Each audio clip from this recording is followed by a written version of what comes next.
Teenage Mutant Ninja Turtles 3. As you can see in the screen right behind me, you can see the excitement. Yay! So let's get into it. Here's the DVD and here's the back. It says the movies you love, the features you want. Widescreen version of the film, full screen version of the film, 5.1 surround sound, stereo surround sound, English subtitles and closed captions, theatrical trailer, pick that flick game, and DVD content. I don't know why this says in the back the movies you love. I mean, this is a title I could say I don't love. So, in order for me to do this review, I'm going to need something to drink.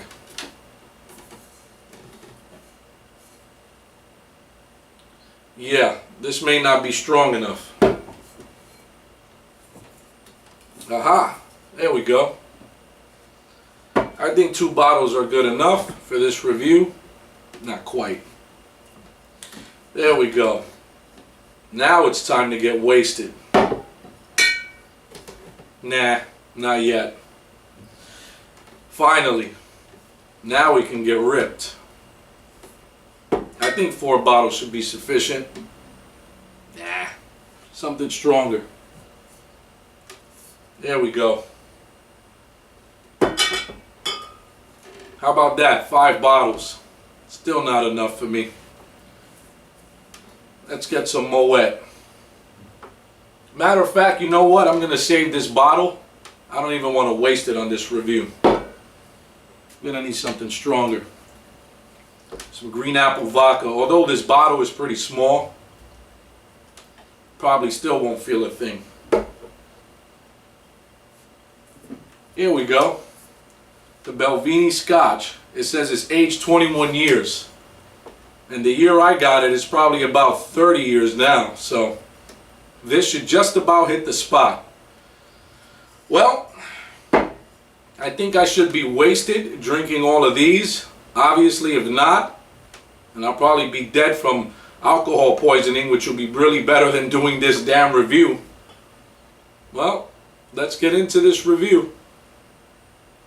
So the movie takes place in ancient Japan, and then it fast forwards to the future where you see the Turtles' lair. And it's the same lair from Teenage Mutant Ninja Turtles 2.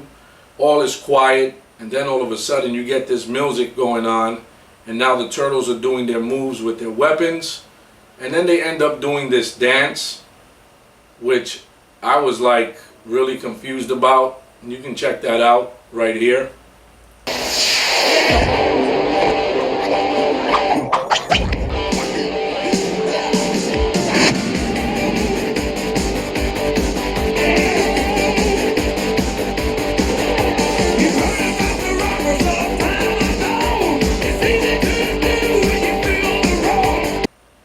I don't even know why they did that dance, but it is what it is. So Raphael decides to throw a sigh, and he kills the music. It stops playing, and he starts ranting on, and then he yells, "Nobody even knows we're alive down here." That's when April starts coming down the ladder, and she's got a few gifts for each of the turtles. She gives Donatello a radio, Leonardo a book, and Michelangelo a lamp cover. And he starts doing some kind of weird Elvis impression. You can check that out right here. Elvis Presley in Blue Hawaii.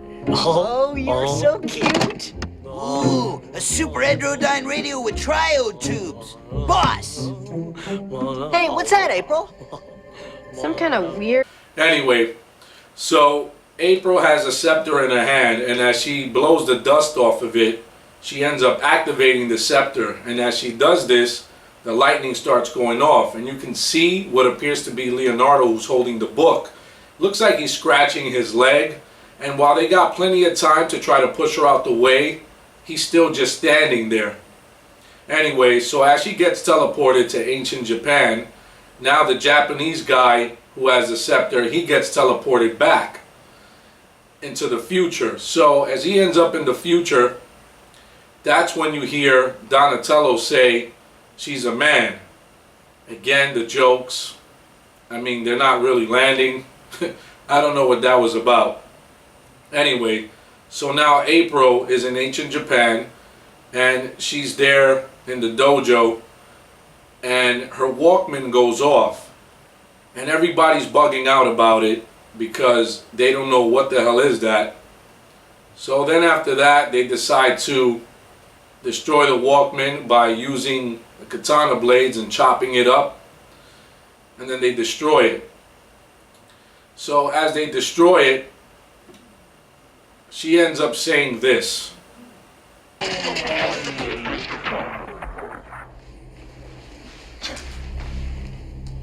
Next time, ask me to turn it off. Yeah, I don't know. That was just, I mean, how you gonna tell Japanese people to turn off a Walkman when they don't even know what the hell that is to begin with?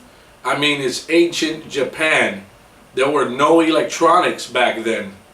That really didn't make any sense.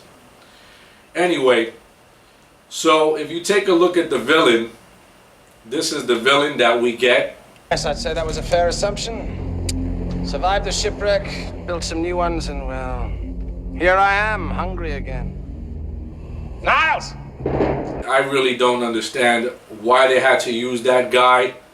I mean, I could understand the first Teenage Mutant Ninja Turtles. Okay, it didn't have Bebop and Rocksteady, but by the time Ninja Turtles 2 came out, everybody was wondering what happened to Bebop and Rocksteady. And we ended up getting Tokar and Razor, which was fine, of course. I mean, I got no complaints with that. Okay, you couldn't do Bebop and Rocksteady, because Tokar and Razor, they actually make an appearance in the 1987 Teenage Mutant Ninja Turtles TV animated series.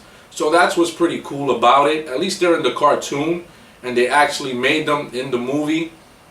Now, with the third Turtles, why couldn't they mutate extra mutants and put Bebop and Rocksteady? Or have Bebop and Rocksteady in Ninja Turtles 2 and have Tokar and Razor in Teenage Mutant Ninja Turtles 3? But no. So anyway, then of course you got the Emperor guy, and this guy right here, Built some new ones, and well, he actually voiced Uncle from the Jackie Chan Adventures. So anyway, so going back into the story, so now the Turtles, they need to find a way where they can get teleported, and that's where Donatello comes in, and he tries to figure out a way to get teleported. So as Donatello's trying to figure out how to get the scepter to work, that's when Casey Jones makes an appearance, and you can see he's holding the hockey stick, but you don't even see the mask, nowhere to be seen throughout the entire movie, or the famous bat that he used, or the cricket stick that he used in the first movie. And the purpose why he wasn't in Teenage Mutant Ninja Turtles 2, The Secret of the Ooze, was because parents complained to the studio. They were already saying that the movie was way too violent, the first one, and of course his scene was very violent. So that's the reason why he was absent from Teenage Mutant Ninja Turtles 2, The Secret of the Ooze. Anyway, back to Turtles 3. So as he says what's up to the Turtles, Donatello explains that they have to go back in time to save April. He wants to tag along to kick some ass, but one of the Turtles tell him, unfortunately, you have to stay with Master Splinter, and of course you have to watch this ancient Japanese guy in case he decides to act up. So as the Turtles get ready to be teleported with the scepter, they're looking for Michelangelo. They find Michelangelo wearing these shorts, and you can see how ridiculous it looks. And the Turtles are asking him, why are you wearing the shorts? So he then says the reason being is when they teleport, whoever's coming back from ancient Japan to take their place, they wouldn't come back naked or in their underwear. So he has 3 more pairs of shorts that he wants to give to the Turtles, but that's when Master Splinter tells him, no, you don't have enough time for that. Time for you guys to go. So finally they start using the scepter, they teleport, and they end up in ancient Japan on horses. And as they're riding the horses, Donatello says this. No steering wheel on mine. Then there's also the scene when April is captured and she's inside of the cage. there's a guy who looks like Casey Jones. They capture him, and she actually says Casey, like he's supposed to respond. I mean, how can he be Casey Jones if Casey Jones is in the future? I mean, you can check that scene out right here. Casey? Then she sees a rat, and then she says this. Yeah, you look familiar too.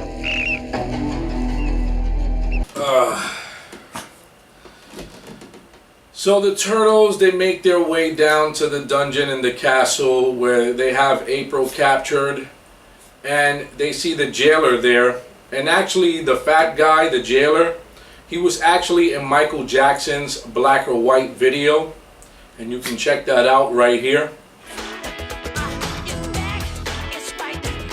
So yeah, I had no clue he was in Michael Jackson's Black or White video. That was pretty cool that he was there, but it's a shame that he passed away. I think he passed away because he was overweight.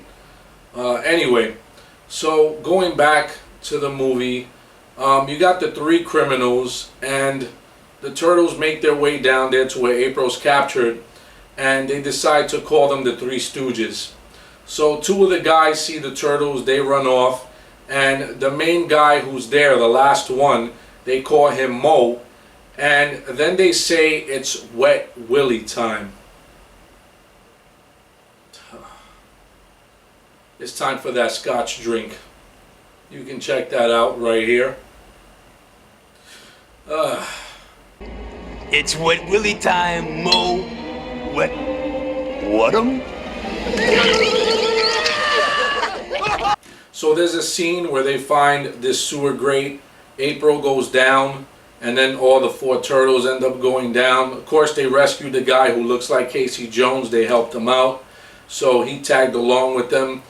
And at this point, you know, you got April is asking for help, and that's when Donatello goes to help her, and somehow he falls, and then he says this. This was the worst rescue I've ever had. Help, I'm a turtle and I can't get up. I mean, did he really say that? I'm a turtle and I can't get up.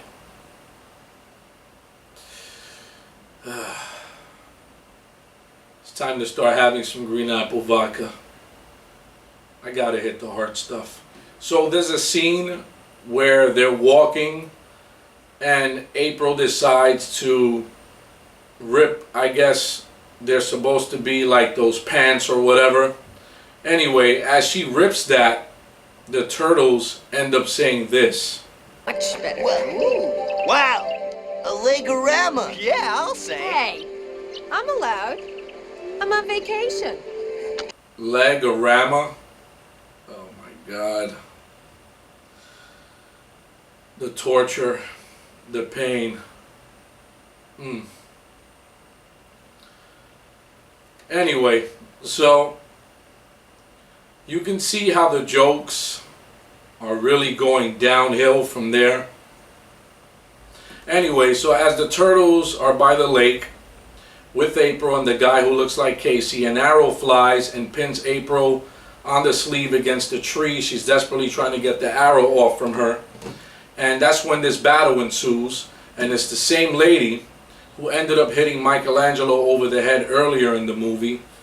And now she's fighting with the turtles. She goes to shoot the bow and arrow and shoot the arrow at one of the turtles, and that's when Raphael throws aside, breaking the arrow in half. And when she looks, he says, "No, no, no, that ain't nice, lady."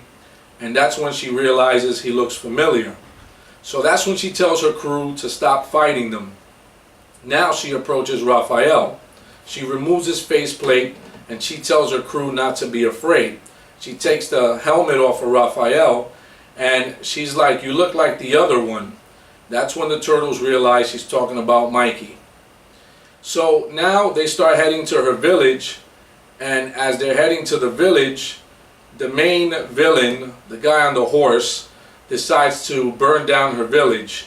So now they're going to try to save the village. And this is at a point in time when Michelangelo comes out of one of the huts, and he bumps into the main guy on the horse, and he calls him Clint Eastwood. I mean, you can check that out right here.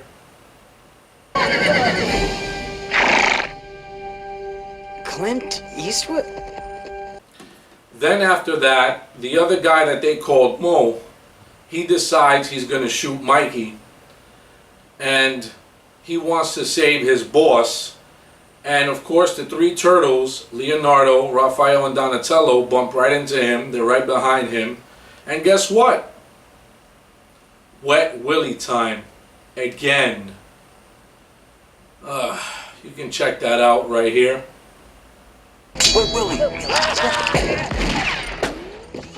So after all of that, they decide that they need to find a way to get back. So Donatello wants to make the scepter, and there's some blacksmith there who's trying to make it, and he kind of just does this growl and kind of scares Donatello. It's pretty crazy. You can check that out right here. We gotta have that scepter done by tonight. No.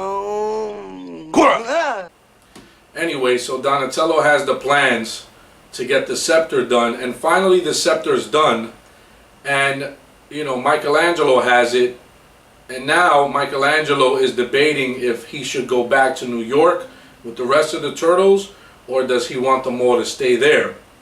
So there's some kind of well between Raphael and Michelangelo, and Raphael grabs a scepter, and now they're playing tug of war with the scepter.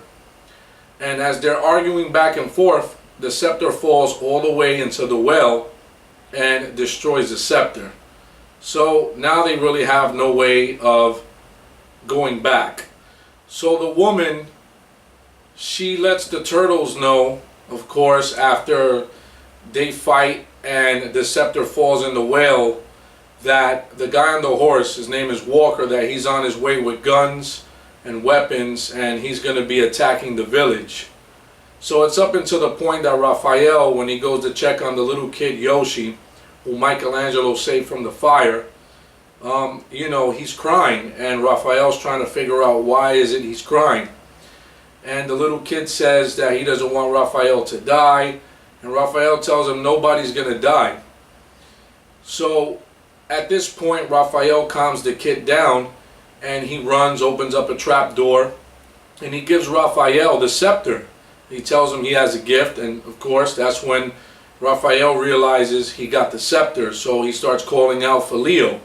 So as Raphael is telling the rest of the turtles that the scepter was there under the house the whole time, where the little kid Yoshi has hid the scepter, that's when Mitsu is, I guess she's upset, you know, and she decides to walk out, and all of a sudden she gets kidnapped by the guy who looks like Casey Jones. He has a knife to her throat, and he demands that the turtle gives him the scepter. He was hired by the guy on the horse, Walker. He was hired by Walker to get the scepter and bring the girl Mitsu over back to the castle. So now the turtles end up going all the way back to where they kidnapped April, and that's where they rescue Mitsu. And from that point on, there's a scene where the turtles are looking at the drawings of themselves, and Donatello says this. You were expecting maybe the Addams Family? Good one. Did he really say that? Anyway, so this huge battle ensues, and Noranaga's army is fighting the turtles, and as they end up fighting Noranaga himself, you know, the turtles, they end up dropping a bell on top of him, and since the bell fell, he can't even come out of the bell. So Raphael comes up to the bell, and Leonardo, Raphael asks who's in the bell, and Leonardo goes in to listen, and he says Lord Noranaga. And then Donatello comes in and he repeats the name. He says Noranaga, takes his bow and hits the bell, and then says this. Noranaga! Noranaga!